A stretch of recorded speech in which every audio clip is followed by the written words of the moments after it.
La glycolyse se fait dans le cytosol et elle peut se faire soit en anaérobie ou en aérobie, c'est-à-dire avec ou sans de l'O2. La première réaction, c'est la réaction de phosphorylation du glucose. Donc on prend le glucose sous forme libre dans le sang et on va aller le phosphoryler. Donc on va aller ajouter un phosphate sur le 6e carbone. Le phosphate, il vient de l'hydrolyse d'un ATP. Donc on consomme un ATP pour l'hydrolyser du coup en ADP plus PI. Et le PI, il est sous forme de phosphate et du coup on peut aller le condenser, je sais pas comment on dit, mais on l'ajoute sur le 6e carbone du glucose. Donc on part de glucose comme je l'ai dit, on a du glucose 6-phosphate, on consomme un ATP. Et du coup, il y a deux enzymes qui sont capables de faire ça. Et les enzymes là, elles dépendent de l'endroit où on est. Donc si on est dans le foie, c'est la glucokinase qui s'occupe de cette phosphorylation. Mais si on est dans le muscle, c'est l'exokinase. Dans le muscle ou dans les tissus périphériques, ça dépend. C'est l'exokinase qui s'en occupe. Et du coup, cette réaction, comme on consomme de l'ATP, elle est irréversible. On ne peut pas récupérer l'ATP en fait, donc c'est irréversible. Ensuite, à partir du glucose 6-phosphate, on va les isomériser. Ça va faire une isomérisation en fructose 6-phosphate. L'enzyme qui est capable de faire ça, c'est facile, c'est la glucose 6-phosphate isomérase. Et du coup, là, il n'y a pas de consommation d'ATP, donc elle est réversible. Et ça, c'est important dans la néoglucogénèse, mais je vais voir après. Ensuite, dans la troisième réaction, on a le fructose 6-phosphate qui va resubir une phosphorylation. Donc on va encore ajouter un phosphate au niveau du premier carbone. Encore une fois, le phosphate, il revient de l'hydrolyse d'un ATP en ADP plus PI. PI sous forme de phosphate, donc on l'ajoute. On va consommer un ATP comme je l'ai dit, et c'est irréversible parce qu'on ne peut pas récupérer de l'ATP quand on l'a hydrolysé. Du coup, on a du phosphate sur le premier carbone et sur le 6e carbone. Donc on obtient du fructose 1,6 biphosphate. L'enzyme qui s'occupe de ça, c'est la phosphofructokinase. Ensuite, à partir du fructose 1,6 biphosphate, on va aller le scinder en deux. Donc on va faire une scission d'un hexose, donc 6 carbones, en 2 trioses, 2 fois 3 carbones. Donc ici, on obtient une molécule avec une fonction aldéhyde. C'est le glycéraldéhyde, 3 phosphates. 3 phosphates parce que 1, 2, 3, le phosphate, il est sur le 3e carbone. Et on obtient de la dishydroxyacétone. Du dishydroxyacétone. Acétone parce que il y a une cétone sur le 2e carbone. La dishydroxyacétone, elle ne reste pas sur cette forme-là longtemps, donc elle est rapidement convertie en glycéraldéhyde 3-phosphate. Donc si vous voulez, à partir de la fructose 1,6 biphosphate, on obtient 2 glycéraldéhydes. À partir de cette étape-là, tous les rendements en ATP, tout ça, c'est multiplié par 2 parce qu'on a 2 glycéraldéhydes. L'enzyme qui s'occupe de faire la scission de l'hexose en deux trioses, c'est la fructose 1,6 aldolase. Aldolase, c'est toujours la catégorie d'enzymes là, c'est celle qui s'occupe de la scission d'un hexose en triose. Ensuite, du coup, on s'occupe que du glycéraldéhyde. Donc le glycéraldéhyde, il va subir une oxydation et une phosphorylation. La seule enzyme qui est capable de faire ça, c'est la GAPDH. Donc la GAPDH, qu'est-ce qu'elle va faire ? Elle va s'occuper d'oxyder le groupement, la fonction aldéhyde en cétone. Donc on a une oxydation de aldéhyde en cétone. Et sur le carbone qui a subi l'oxydation, on va rajouter un phosphate. Du coup, comme il y a une oxydation, l'oxydation, elle doit d'office se faire avec une réduction. Et pareil, une réduction, il doit d'office avoir une oxydation en parallèle. Donc, qu'est-ce qu'on va faire comme on a une oxydation ? On va réduire. On va réduire quoi ? On va réduire le NAD+, en NADH plus H+. NAD, il rajoute...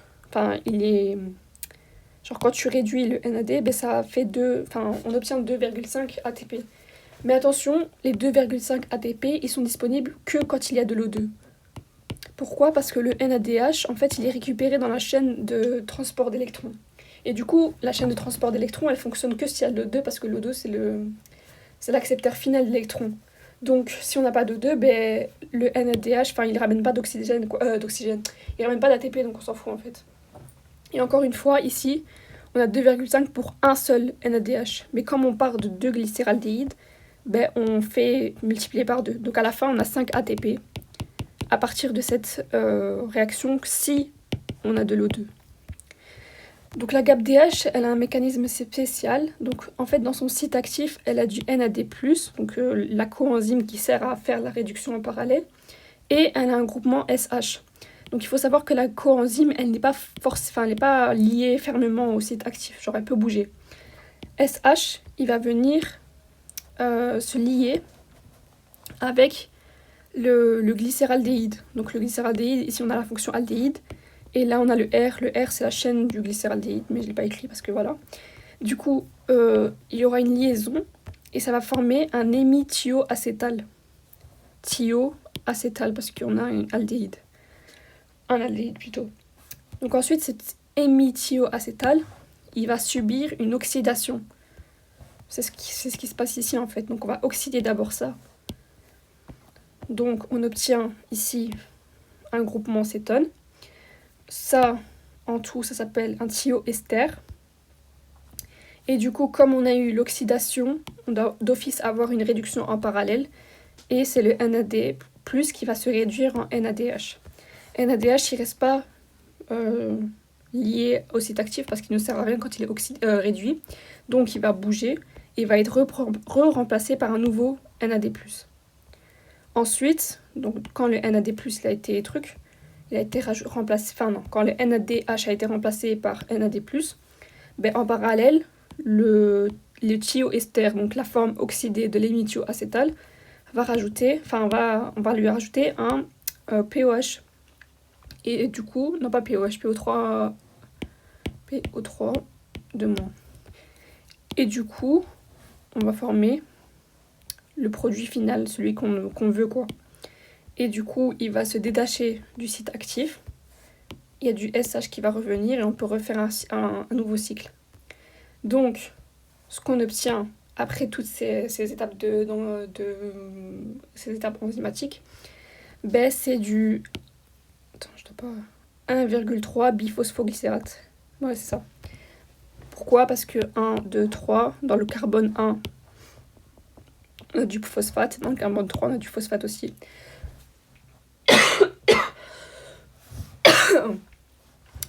Et l'aldéhyde, quand tu le réduis, quand tu l'oxydes, ben, tu obtiens du glycérate. Non, du glycéraldéhyde, quand tu l'oxydes, ça devient du glycérate. Ensuite, c'est où? Là. Avec notre 1,3 biphosphoglycérate, ben on va lui retirer le PO3 parce qu'on n'en a plus besoin. On retire le PO3 et on obtient du 3-phosphoglycérate. Du coup, comme on a retiré le PO3, ben, le PO3 il va pas sous forme libre en fait. Qu'est-ce qu'il va servir à quoi? Ben, il va servir à le recondenser avec un ADP ou un GDP. Donc ça c'est le phosphate qu'on a obtenu là. Et du coup on va soit obtenir de l'ATP ou du GTP. Mais on s'en fout, c'est la même chose parce que le rendement final c'est un ATP. Donc dans cette étape là, on va produire un ATP parce qu'on a retiré un phosphate. Je me suis spoil, mais l'enzyme qui fait cette phosphorylation-là, cette déphosphorylation-là, c'est la phosphoglycérate kinase. Ensuite, dans le 3-phosphoglycérate va subir une isomérisation, donc le phosphate ici il va aller sur le deuxième carbone. Du coup, à partir de 3-phosphoglycérate, on obtient du 2-phosphoglycérate. L'enzyme qui s'occupe de ça, c'est la phosphoglycérate mutase. Encore une fois, c'est une isomérisation, donc on s'en fout, on n'a pas... Genre, y a pas de production d'ATP, enfin, c'est une étape normale. Ensuite, le 2-phosphoglycérate, ben, on va lui retirer de l'eau. On lui retire de l'eau, du coup, ça va devenir un phosphoénolpyruvate. Énol, à chaque fois que tu as énol, ça veut dire qu'il y a une double liaison dans la molécule. Donc à chaque fois que tu vois énol, peu importe les chapitres, c'est toujours la même chose. Énol, double liaison. Pourquoi? Parce que ici on a retiré de l'H2O, il y avait un H ici, il y avait de l'OH, on a retiré. Et du coup, CH2, il peut pas être. Enfin, CH2, là le carbone il est 2 fois, puis il va être lié comme ça, mais tu dois rajouter une liaison ici, donc double liaison. L'enzyme qui s'occupe de ça, c'est juste une énolase. Et enfin, la dernière réaction, on va retirer le groupement phosphate du carbone. Donc à partir de phosphoénolpyruvate, on obtient du pyruvate. L'enzyme qui s'occupe de ça, c'est la pyruvate kinase. Et encore une fois, ben, on a retiré du PO3, sauf que le PO3, ben, il ne va pas sous forme libre. Donc il est ajouté en ADP pour former de l'ATP. Donc à cette étape-là, on a aussi truc de l'ATP. Donc le bilan final. Imaginons on n'avait pas d'O2. Donc si on n'avait pas d'O2, cette étape-là, on s'en fout. Enfin, c'est pas qu'on s'en fout, mais genre en mode le NAD+, il ramène pas de l'ATP. Donc au début, on a enlevé un ATP. Là, à cette étape-là aussi. Et l'étape... Elle est où l'étape L'étape... Oui, voilà. Ça rajoutait un ATP. Et là, plus 1 ATP. Sauf qu'en réalité, c'est plus 2 et plus 2. Pourquoi? Parce qu'après la 4e réaction, on fait toujours x2 parce qu'on a 2 glycérates au début. Donc là, on n'a pas 1 ATP, mais 2 ATP. Et là, pareil, 2 ATP. Donc, on a 4 ATP, moins les 2 ATP qu'on a fait pour, au niveau de la pyruvate, non, au niveau de la glucokinase et de la phosphofructokinase. Du coup, on a 2 ATP en anaérobie. Mais si on était en aérobie, genre avec de l'O2, mais on avait dit que tout à l'heure il y avait 5 ATP ici. Donc on va faire 2 plus 5. Et on a... Non, comme ça.